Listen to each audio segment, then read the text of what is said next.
Juan Kapitulo 6, versikulo 35. Si Jesus miingon kanila, "Ako mao ang pan nga naghatag sa kinabuhi. Ang muari kanako dili nagayod gutumon, ug ang mutuo kanako dili nagayod uhawon." Ang mga puno Pan sa kinabuhi.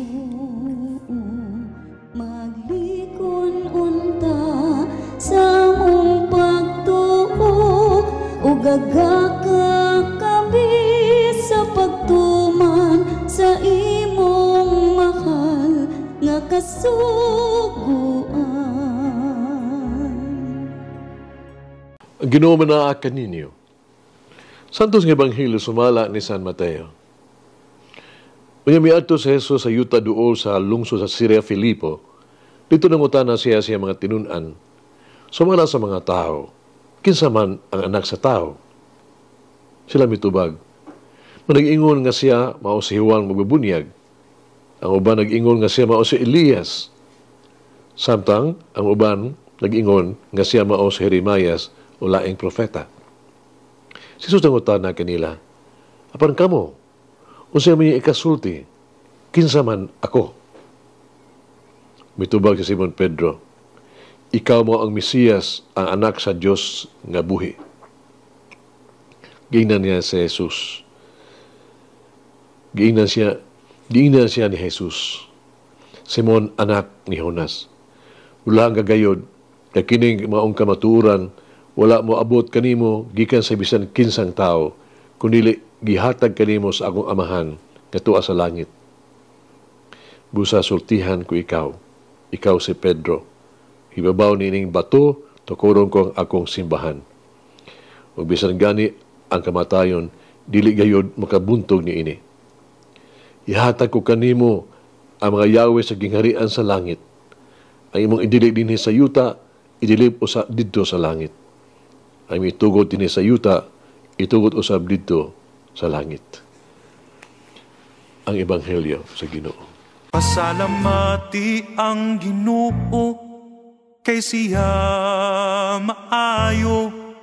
Ang iyang gugma mulungtad, hangtod sa kahangturan. Pasalamati ang Diyos sa tanang mga Diyos. Ang iyang gugma malungtaron, pasalamati ang Ginoo sa mga Ginoo. Ang iyang gugma malungtaron.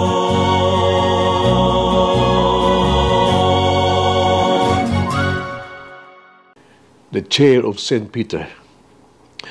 Unsay ipod ipasabot sa mga pulong? Chair. Siyempre, namguhan nato nga karon mga pulong dili angay natong sabto nga literal.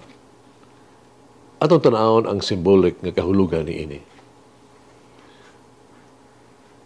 Tingali familiar kita sa expression sa the chair of the office, chairman, or the seat of authority. Hibalaan nato nga ang chairman usa sa kampanya,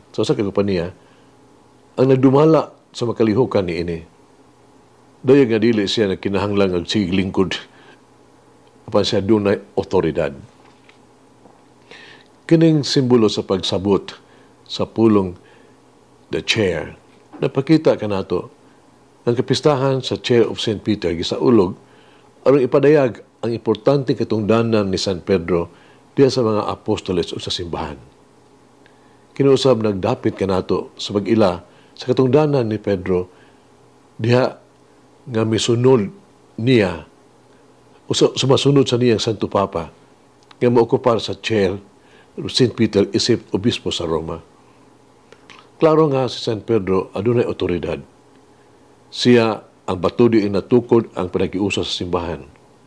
Siya labaw sa tanan ubang mga apostoles gisugo sa pagpasibsib sa panon. Ebanghelyo karon nagpakita kanato nga ang katungdanan ni Pedro kinahanglan alang sa panaghiusa sa simbahan o sa pagtuo og gugma.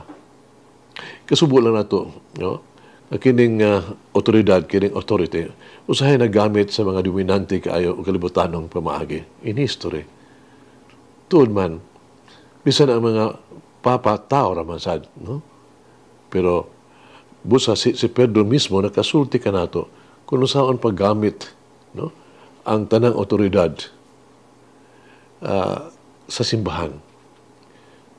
Ang usa ka direktang paghisgot sa pagtulunan ni Jesus mismo, siya nagsulti ka nato na kinahanglan walay kaugalingong interes. Ni kita kinahanglan na maghari-hari labaw sa tanan. Ang otoridad gituyo alang sa serbisyo. Ang motto biya sa Santo Papa, muna gitawag do sa Latin, Servus Servorum Dei, sa Santo Papa, alagad sa mga alagad sa Dios. Mao labing yung tukma nga mag-describe sa Santo Papa. Ang katungdanan ni Pedro tinuod nga pahamutang ug bugat nga palasunon. Apan gipasaligan ni Jesus kasi si Pedro nga siya nagampo alang kaniya ug karon siya ang iyang pagtuo dili mapakyas. Duyo kita sa atong pag-ampo kang Jesus. Haron ang ato ang the Holy Father at sa Santo Papa kanunay adunay kusog o kaisog sa pagpasan sa palasunon, sa pagpakaon sa panon, o pagmantala sa gugma ni Kristo sa kalibutan. Mag-ampo kita. O Diyos, na sa imong tinuyo nga laraw, ibuot ang imong simbahan matuko diha sa bulahan nga si Pedro, ang imong gibutang ibabaw sa ubang mga apostoles. Tanawa, uban ang pabor kami nga nag-ampo kang Pope Francis ang mo Santo Papa karon, no? Itugot nga siya nga imong gihimo nga manununod ni Pedro. Mahimo unta alang sa imong katawan sa imong simbahan ug usa ka makita nga tinubdan ug fundasyon sa panaghiusa sa pagtuo ug sa pag-uban panag-uban pinaagi sa mong Ginoong Hesukristo imong anak nga buyog hari ubang kanimo diyas kahiusa sa Espiritu Santo Dios nga usa hangtod sa kahangturan. Mama Mary, intercede for the church that our shepherds may have the heart of your Son, the Good Shepherd. Mulangin ang Diyos mga gahom sa tanan, Amahan, Anak, Espiritu Santo. Amen. May the Lord of the divine mercy bless us all, heal us from all diseases and suffering. Ayun unta niya kita, tanang mga sakit na sa lawas, o sa kalag, body and soul. In the name of the Father, the Son, and of the Holy Spirit. Jesus, I trust in you. Amen. Whoever eats the bread of life will never hunger, says the Lord. Kay galaan inyong nabati ang pagpaambit ug hamubong pamalandong sa pulong sa Dios pinaagi sa tulumanon pan sa kinabuhi nga gidumala ni Monsignor Daddy Silva. Hangtod na usab sa sunod higayon, daghang salamat. The bread of life.